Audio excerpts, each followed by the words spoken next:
এছাড়া বন্দর থেকে পণ্য নিয়ে বেশ কিছু ট্রাক ও কাভার্ড ভ্যান চট্টগ্রাম থেকে ছেড়ে গেছে। বন্দরের থেকে যেসব কন্টেনারবাহী গাড়ি এবং কাভার্ড ভ্যান ট্রাক বের হচ্ছে এবং সীতাকুণ্ড থেকে যেগুলো আমাদের চট্টগ্রাম মহানগরীতে প্রবেশ করছে তাদের জন্য আমরা স্পেশাল ব্যবস্থা রেখেছি। আমাদের 2টা মোবাইল টিম আমাদের এই এলাকায় অনবরত কাজ করছে। এদিকে পুলিশের সহায়তায় রোববার গাজীপুর থেকে পণ্যবাহী ট্রাক ঢাকা ময়মনসিংহ ও ঢাকা টাঙ্গাইল মহাসড়ক হয়ে ঢাকা, চট্টগ্রাম, সিলেট ও বরিশাল সহ দেশের বিভিন্ন গন্তব্যের উদ্দেশ্যে ছেড়ে গেছে। এই ব্যবস্থায় স্বস্তি ফিরে এসেছে জনমনে। আমাদের পুলিশ মহড়ায় গাড়ি বাড়িছে, গাড়ি চলতেছে সুন্দরভাবে, যাত্রী ভালোই হচ্ছে, মোটামুটিভাবে আমাদের কোনো অসুবিধা হচ্ছে না। সরকার সুবিধা দিচ্ছে, পুলিশ প্রশাসন নিয়ে গাড়ি যাইতেছে, জন্য যাইতে পারছি। নরসিংদীতে ঢাকা সিলেট মহাসড়কে পণ্যবাহী ট্রাক ও যাত্রীবাহী বাস সহ বিভিন্ন ধরনের যান চলাচল বেড়েই চলেছে। রোববার সকাল থেকে ঢাকা নরসিংদী ও কিশোরগঞ্জ ব্রাহ্মণবাড়িয়াগামী সব ধরনের যান চলাচল প্রায় স্বাভাবিক রয়েছে। তবে ঢাকা সিলেট রুটে যাত্রীবাহী বাস চলাচল না করলেও পণ্যবাহী ট্রাক চলাচল করতে দেখা গেছে। এছাড়া মাওয়া কাওড়াকান্দি ঘাটের উভয় পাশে পুলিশের কড়া পাহারা থাকায় পণ্যবাহী ট্রাক ও যাত্রীবাহী বাস সহ সকল ধরনের যান চলাচল ছিল স্বাভাবিক। ওয়াহিদা স্বপ্না, সময় সংবাদ। পেট্রোল বোমার আগুনে সিরাজগঞ্জে এবার দগ্ধ হলেন ট্রাক চালক ও হেলপার।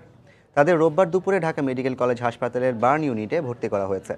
শনিবার রাতে নওগাঁ থেকে মালামাল নিয়ে কুমিল্লা যাওয়ার পথে সিরাজগঞ্জের বানিয়াগাতি জোড়া ব্রিজের কাছে অবরোধকারীরা ট্রাকে পেট্রোল বোমা ছুড়ে মারে। এতে দগ্ধ হন ট্রাক চালক শাহিন ও হেলপার মাজিদুল হক। কর্তব্যরত চিকিৎসক জানিয়েছেন, মাজিদুলের শরীরের 90% এবং শাহিনের 70% পুড়ে গেছে। দুজনেরই শ্বাসনালী মারাত্মকভাবে ক্ষতিগ্রস্ত হয়েছে।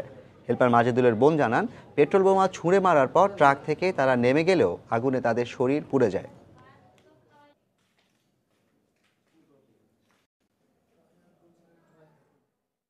গাড়ির গ্লাস দিয়ে বিস্ফোরণটা ফেলে দিলে পরে ওই ড্রাইভারের গায়ে লাগছে। ড্রাইভারটা গাড়ি যখন দাদাকে আগুন জ্বলে উঠছে তখন ড্রাইভারটা গাড়ি নিয়ে যায় খাদে ফেলাই দিছে। খাদায় ফেলে দিলে পরে তখন আমার ভাই আর এই আর একটা ড্রাইভার ছিল, ও দৌড়ে পালায় গেলে পরে ওদেরকে জোর করে দৌড়া ওরা আগুন দিছে। দেওয়ার পরে 2টা বাড়িও মার। মাজিদুল হচ্ছে প্রায় 90% বার্ন আর শাহিন হচ্ছে 70% বার্ন। দুইজনেরই শ্বাসনালী পুড়ে গেছে এবং দুইজনেরই কন্ডিশন খুব ক্রিটিক্যাল, তাদের বাঁচার সম্ভাবনা খুবই কম। আমরা আমাদের সাধ্যমতো চেষ্টা করতেছি। এদিকে টানা 83 ঘন্টা অবরোধের দ্বিতীয় দিনে সারা দেশে বিক্ষোভ মিছিল, রাস্তায় গাছের গুঁড়ি ফেলে সড়ক অবরোধ ও বিচ্ছিন্ন কিছু অগ্নিসংযোগের ঘটনা ঘটেছে। ব্যুরো প্রতিবেদক ও জেলা প্রতিনিধিদের পাঠানো তথ্য ছবি নিয়ে রিপোর্ট। চট্টগ্রামের 16 শহর 2 নম্বর গেট এলাকায় রাস্তার পাশে দাঁড়িয়ে থাকা একটি বাসে আগুন দেয় অবরোধ সমর্থকরা। প্রত্যক্ষদর্শীরা জানান, কয়েকজন যুবক বাসটিকে লক্ষ্য করে পেট্রোল বোমা ছুড়ে সেখান থেকে পালিয়ে যায়। পরে স্থানীয় লোকজন আগুন নিয়ন্ত্রণে আনে। রাজশাহীতে সকালে নগরীর ফায়ার ব্রিগেড মোড় থেকে একটি মিছিল বের করে জেলা বিএনপি। মিছিলটি বিভিন্ন সড়ক প্রদক্ষিণ শেষে সাহেব বাজারের দিকে যেতে চাইলে রাজশাহী কলেজের সামনে পুলিশ ও র্যাবের বাধার মুখে পড়ে। পরে তারা পিছু হটে ফায়ার ব্রিগেড মোড়ে গিয়ে সমাবেশ করে। নাটোরে অবরোধের সমর্থনে হরিশপুর বাইপাস, কানাইখাড়ি, হাফ রাস্তা সহ বিভিন্ন এলাকায় বিক্ষোভ মিছিল করে 18 দলের নেতাকর্মীরা। শহরের তেবাড়িয়া এলাকায় গাছের গুঁড়ি ফেলেও আগুন জ্বালিয়ে ঢাকা নাটোর মহাসড়ক অবরোধ করে অবরোধ সমর্থকরা। এ সময় অবরোধকারীদের ধাওয়ায় যাত্রীসহ একটি ইজি বাইক উল্টে যায়। নারায়ণগঞ্জ ডেমরা সড়কের সিদ্ধিরগঞ্জের চৌধুরীবাড়ি এলাকায় সকালে রাস্তায় পেট্রোল ঢেলে আগুন দেয় অবরোধ সমর্থকরা। অপরদিকে ঢাকা নারায়ণগঞ্জ পুরাতন সড়কের পঞ্চবটি এলাকায় মিছিল বের করে ছাত্রদল কর্মীরা। এ সময় পুলিশের সাথে ধাওয়া পাল্টা ধাওয়া হয়। টাঙ্গাইল বঙ্গবন্ধু সেতু মহাসড়কে অন্তত 25টি মালবাহী ট্রাক ভাঙচুর করে অবরোধ সমর্থকরা। বেলা 11টার দিকে মহাসড়কের আশেকপুর নামক স্থানে এ সময় বেশ কয়েকটি সিএনজিতেও ভাঙচুর চালায় তারা। এছাড়া সিলেট, সিরাজগঞ্জ, নারায়ণগঞ্জ, কুষ্টিয়া, নওগাঁ, লক্ষ্মীপুর, মেহেরপুর সহ সারা দেশে বিচ্ছিন্ন কিছু ঘটনার মধ্য দিয়ে চলছে টানা 83 ঘন্টার অবরোধ। নাহিদা আরিফিন, সময় সংবাদ। বাংলার সময় আর থাকছে। রাজশাহীর ছাত্রাবাসগুলোতে বাড়তি ভাড়া নেওয়ার অভিযোগ, শিক্ষার্থীদের মাঝে চরম অসন্তোষ। অভিযোগ পেলে ব্যবস্থা নেওয়ার আশ্বাস সিটি মেয়রের।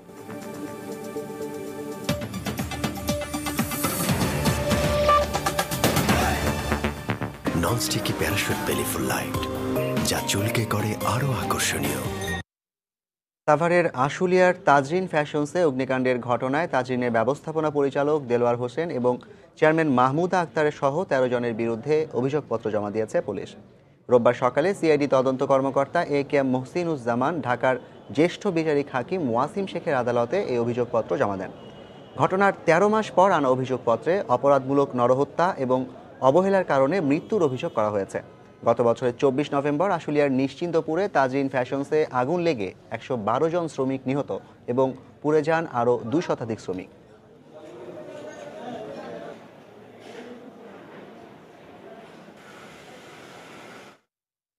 দেখছেন বাংলার সময়, সঙ্গেই থাকুন।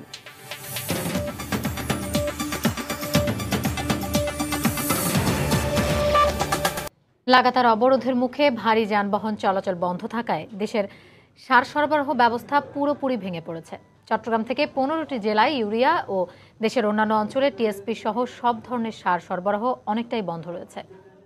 এ অবস্থায় একদিকে যেমন চাষাবাদে সারের সংকট দেখা দিচ্ছে, অন্যদিকে দাম বাড়ারও আশঙ্কা করছেন ব্যবসায়ীরা। বিস্তারিত জানাচ্ছেন কমল দে। চট্টগ্রাম থেকে কক্সবাজার, বান্দরবান, রাঙ্গামাটি, খাগড়াছড়ি, ফেনী, নোয়াখালী, লক্ষ্মীপুর ও কুমিল্লা সহ 15টি জেলায় প্রতিদিন 100টি গাড়ি যোগে 2000 টন ইউরিয়া সার পাঠানো হয়। এছাড়া 50টি গাড়ি যোগে 700 টন টিএসপি, 30টি ট্রাক যোগে 300 টন ডিএপি এবং আরও 50টি ট্রাকে করে সারা দেশে পাঠানো হয় 1700 টন নন ইউরিয়া সার। কিন্তু গত 1.5 মাস ধরে এই সার পাঠানো এক প্রকার বন্ধ রয়েছে। বর্তমানে কিন্তু কোনো গাড়ি এখান থেকে যেতে পারছে না। 2-1টা গাড়ি যদি কোনো রকম পুলিশ স্কোর্টে যায়, সেই গাড়ির দাম 50 থেকে 60,000 টাকা ফেনী, লক্ষ্মীপুর, নোয়াখালীতে পড়তেছে। অলমোস্ট আপনার 3 ডবল 4 ডবল ভাড়া।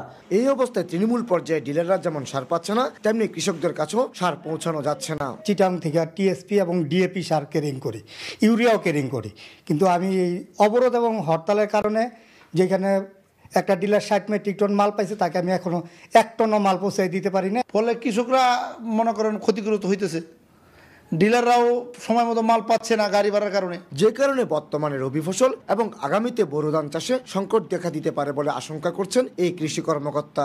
এখন মাঠে হলো রবি ফসল, শাকসবজি যদি সময়মত সার না পৌঁছায় তাহলে উৎপাদন ব্যাঘাত ঘটবে এবং ফসলের দাম বৃদ্ধিতে কৃষকরা উৎপাদন করতে বাধ্য হবে। চাষাবাদ অব্যাহত রাখতে সার পরিবহন ব্যবস্থা স্বাভাবিক রাখার জন্য আইন শৃঙ্খলা রক্ষাকারী বাহিনীগুলোর কাছে সহায়তা চেয়েছেন ব্যবসায়ীরা। কমল দে, সময় সংবাদ, চট্টগ্রাম। দর্শক, এ বিষয়ে কথা বলতে আমাদের চট্টগ্রাম ব্যুরোতে উপস্থিত আছেন বাংলাদেশ ফার্টিলাইজার অ্যাসোসিয়েশনের চট্টগ্রাম অঞ্চলের সাধারণ সম্পাদক মাহবুব আলম খান। আমরা এখন সরাসরি কথা বলবো তার সাথে। জনাব মাহবুব আলম খান, সময়ের চট্টগ্রাম স্টুডিওতে আসার জন্য আপনাকে ধন্যবাদ। তো আপনার কাছে প্রথমেই আমরা জানতে চাচ্ছি যে এই যে একের পর এক হরতাল অবরোধ চলছে, তো এতে আপনাদের ব্যবসায়িক কি পরিমাণ ক্ষতি হচ্ছে, আর পাশাপাশি কৃষকরা কি ধরনের বিপাকে পড়েছেন? ব্যবসায়ীদের ক্ষতি, আমাদের ব্যবসার ক্ষতি মানে এটা বলার মতন অবকাশ রাখে না। আর কৃষকের যে পরিমাণ ক্ষতি, কৃষক কোনো সার পাচ্ছে না। চট্টগ্রাম 3টা ফ্যাক্টরি থেকে যে